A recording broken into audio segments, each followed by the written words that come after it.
कृष्णा। तो फाल्गुन मास के शुक्ल पक्ष की जो एकादशी, जिसको कि आमलकी एकादशी कहते हैं, इस एकादशी का क्या महात्म्य है, इस व्रत की क्या व्रत विधि है और इसमें हमें किन नियमों का पालन करना चाहिए, इसका वर्णन ब्रह्मांड पुराण में वर्णित है। तो आइए हम इस एकादशी के महात्म्य का, कथा का, व्रत विधि का श्रवण करें। हर बार की भांति युधिष्ठिर महाराज भगवान श्री कृष्ण से एकादशी के बारे में पूछते हैं और उन्हीं के प्रश्न के जिज्ञासा के संबंध में भगवान उसका उत्तर देते हैं और भगवान आमलकी एकादशी की महिमा बताते हुए कहना प्रारंभ करते हैं। ध्यान से श्रवण कीजिए। एक बार एक राजा थे जिनका नाम था मंधाता। उन्होंने वशिष्ठ मुनि से कहा, हे मुनि, मुझ पर दया कीजिए, मुझे कोई ऐसा पवित्र व्रत बताइए जिससे मुझे सदैव लाभ हो। वशिष्ठ मुनि ने उत्तर दिया, हे राजन, मैं सभी व्रतों में श्रेष्ठ आमलकी एकादशी का वर्णन करता हूँ। कृपया ध्यान से सुने। जो व्यक्ति इस एकादशी का व्रत निष्ठापूर्वक करता है, उसे अपार धन की प्राप्ति होती है, वह सभी प्रकार के पापों के प्रभाव से मुक्त हो जाता है और अंत में मोक्ष प्राप्त करता है। इस एकादशी व्रत का व्रत करना एक शुद्ध ब्राह्मण को 1000 गौओं को दान करने से भी अधिक पवित्र करने वाला है। कृपया मेरी बात ध्यानपूर्वक सुने, क्योंकि मैं आपको एक शिकारी की कहानी सुनाता हूँ जो प्रतिदिन अपनी आजीविका के लिए निर्दोष जानवरों को मारने में लगा रहता था, लेकिन उसने पूजा के निर्धारित नियमों का पालन करते हुए आमलकी एकादशी का व्रत रखकर मोक्ष प्राप्त किया। एक समय में वैदिश नाम का राज्य था, जहाँ सभी ब्राह्मण, क्षत्रिय, वैश्य, शूद्र समान रूप से वैदिक ज्ञान, महान शारीरिक शक्ति और उत्तम बुद्धि से संपन्न थे। हे राजाओं में सिंह, पूरा राज्य वैदिक ध्वनियों से भरा हुआ था। एक भी व्यक्ति नास्तिक नहीं था, कोई भी पाप ना करता। इस राज्य का शासक राजा पाशविंदुक था, जो सोम चंद्रमा के वंश का सदस्य था। उन्हें चित्ररथ के नाम से भी जाना जाता था और वे बहुत अधिक धार्मिक और सत्यवादी थे। ऐसा कहा जाता है कि राजा चित्ररथ के पास 10,000 हाथियों का बल था और वे बहुत अधिक धनवान थे और वैदिक ज्ञान की 6 शाखाओं को पूरी तरह से जानते थे। महाराजा चित्ररथ के शासनकाल में उनके राज्य में एक भी व्यक्ति दूसरे के कर्तव्य का पालन करने का प्रयास नहीं करता। सभी ब्राह्मण, क्षत्रिय, वैश्य और शूद्र अपने अपने धर्मों में पूरी तरह से लगे हुए थे। पूरे देश में ना तो कोई कंजूस था, ना ही कोई दरिद्र था। कभी सूखा या बाढ़ नहीं आई। वास्तव में राज्य रोग के मुक्त था। सभी लोग अच्छे स्वास्थ्य का आनंद लेते थे। लोग भगवान विष्णु के सर्वोच्च व्यक्तित्व की प्रेम पूर्वक, भक्ति पूर्वक सेवा करते थे, जैसा कि राजा ने किया। जिन्होंने भगवान शिव की भी विशेष सेवा की थी। इसके अलावा महीने में 2 बार सभी लोग कृष्ण पक्ष और शुक्ल पक्ष की एकादशी का व्रत करते। इस तरह हे राजाओं में श्रेष्ठ वैदिशा के नागरिक बहुत लंबे समय तक महान सुख और समृद्धि में रहे। इस सभी प्रकार के भौतिकवादी धर्म को त्याग कर उन्होंने खुद को पूरी तरह से हरि की प्रेम पूर्वक सेवा में समर्पित कर दिया। एक बार फाल्गुन, फरवरी, मार्च के महीने में द्वादशी के साथ आमलकी एकादशी का पवित्र व्रत आया। राजा चित्ररथ को यह एहसास हुआ कि यह विशेष व्रत विशेष रूप से महान लाभ प्रदान करेगा और इस प्रकार उन्होंने और वैदिश के सभी नागरिकों ने इस पवित्र एकादशी को बहुत सख्ती से मनाया। सभी नियमों और विनियमों का सावधानी पूर्वक पालन किया।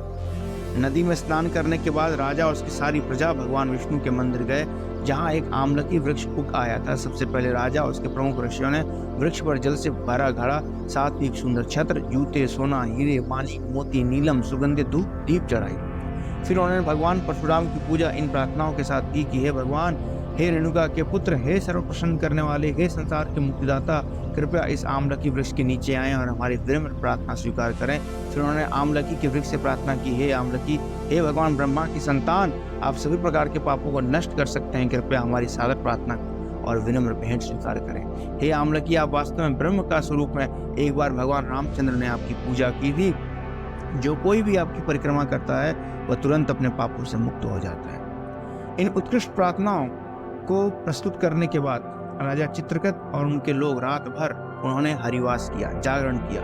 पवित्र एकादशी व्रत को नियंत्रित करने वाले नियमों के अनुसार प्रार्थना और पूजा करते रहे। या उपवास और प्रार्थना के शुभ दिन के समय एक बहुत अधार्मिक व्यक्ति सभा में पहुंचा हुआ था। ऐसा व्यक्ति जो जानवरों को मारकर अपना और अपने परिवार का भरण पोषण करता, थकान और पाप दोनों से दबे हुए शिकारी ने राजा और 35 के नागरिकों को सुंदर जंगल में पूरी रात जागरण, उपवास और भगवान श्री हरि की पूजा करके आमलकी एकादशी का पालन करते देखा, जो कई प्रकार से संपन्न हो रहा था।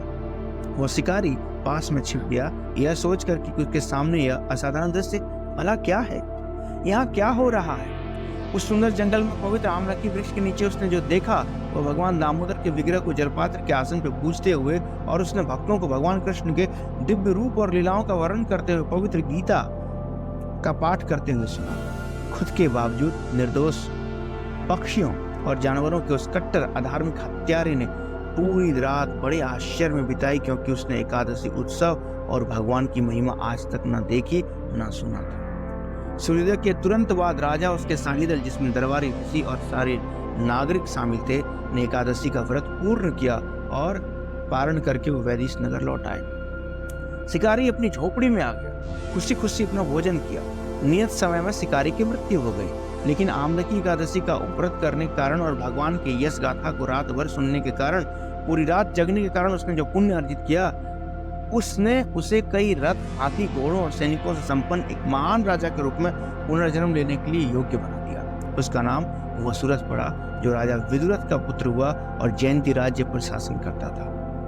अभी देखिए, ये शिकारी जो अगले जन्म में महान राजा वसुरथ के नाम से प्रकट हो पैदा होता है। राजा वसुरथ बलवान और निर्भीक थे, सूर्य के समान तेजस्वी, चंद्रमा के समान सुंदर, बल में श्री विष्णु के समान, क्षमा में पृथ्वी के समान, दानशील और सत्यनिष्ठ, हमेशा श्री विष्णु की प्रेम पूर्वक भक्ति करते, वैदिक ज्ञान में पारंगत हो गए, हमेशा राज्य के कर्मों में सक्रिय रहते, अपनी प्रजा का बहुत ख्याल रखते, मानो वे उनके अपने ही बच्चे हों, लेकिन कभी भी किसी भी प्रकार का कोई गर्व नहीं करते।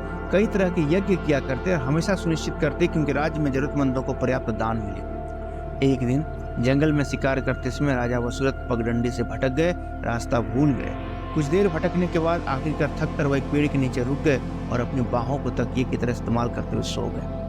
जब सो रहे थे तो कुछ बर्बर आदिवासी उनके पास आए और राजा के प्रति अपनी पुराने दुश्मनी को याद करते हुए उन्हें मारने के विभिन्न तरीकों पर आपस में चर्चा करने लगे, क्योंकि इस राजा ने उनके, हमारे पिता, बहनों, पोते, भतीजे, चाचाओं को मार डाला, इसलिए जंगल में पागलों की तरह बेमतलब भटकने को हमें मजबूर किया है, जिसको आज हम मार डालें। ऐसा कहते हुए उन शिकारियों ने इस राजा को भाले, तलवार, तीर और रहस्यमय रस्सियों सहित विभिन्न हथियारों से राजा वसुरथ को मारने की तैयारी की, लेकिन इनमें से कोई भी घातक हथियार सोते हुए राजा को छू भी न सका और जल्द ही असभ्य कुत्ते खाने वाले ये आदिवासी डर गए। उनके इस डर से उनकी ताकत खत्म हो गई और कुछ ही समय में उन्होंने अपनी बहुत थोड़ी बुद्धि भी खो दी। घबराहट और कमजोरी से लगभग सब लोग बेहोश हो गए और अचानक राजा के शरीर से एक सुंदर सी स्त्री प्रकट हो गई, जिसने आदिवासियों को चौंका दिया। कई आभूषणों से सजी, एक अद्भुत सुगंध बिखेरती, गले में एक बेहतरीन माला पहने, भयंकर क्रोध के भाव में अपनी भौहें सिकोड़े और अपनी ज्वलंत लाल आंखों से वह मौत की तरह दिख रही थी। अपने धधकते चक्र से उसने सभी आदिवासी शिकारियों को जल्दी से मार डाला जिन्होंने सोते हुए राजा को मारने की कोशिश की थी। तभी राजा की नींद खुली। उसने अपने चारों ओर मरे हुए आदिवासियों को देखा तो वह चकित रह गया। उसने सोचा, ये सभी मेरे महान शत्रु हैं और किसने उन्हें इतनी क्रूरता से मारा? मेरा महान उपकारक कौन है? उसी क्षण उसने आकाशवाणी सुनी, तुमने पूछा कि तुम्हारी सहायता किसने की?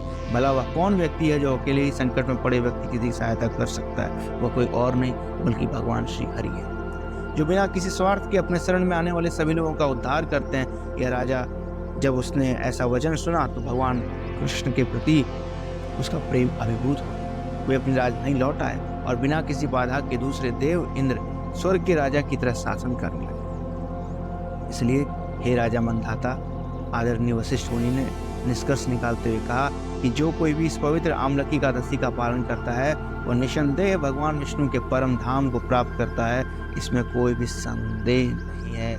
इस प्रकार ब्रह्मांड पुराण में वर्णित फाल्गुन शुक्ल एकादशी या आमलकी एकादशी का महिमा वर्णन यहाँ पे समाप्त होता है। तो आज के दिन आमलकी के पेड़ के पूजा, उसकी परिक्रमा, उस पेड़ में जलदान, वहाँ पे दीपदान और वहाँ पे हरि कीर्तन करने की विशेष महिमा। अगर किसी कारण से आमलकी का वृक्ष आपके आसपास उपलब्ध ना हो तो आप पवित्र तुलसी के पेड़ की भी पूजा कर सकते हैं, उसकी प्रदक्षिणा कर सकते हैं, उसमें जलदान कर सकते हैं, वहाँ पे दीपदान कर सकते हैं। और साथ ही पवित्र तुलसी के बीज आज बोने चाहिए और उन्हें दीप अर्पित करने चाहिए। हरे कृष्णा कृष्ण कृष्ण हरे हरे, हरे राम राम राम हरे हरे।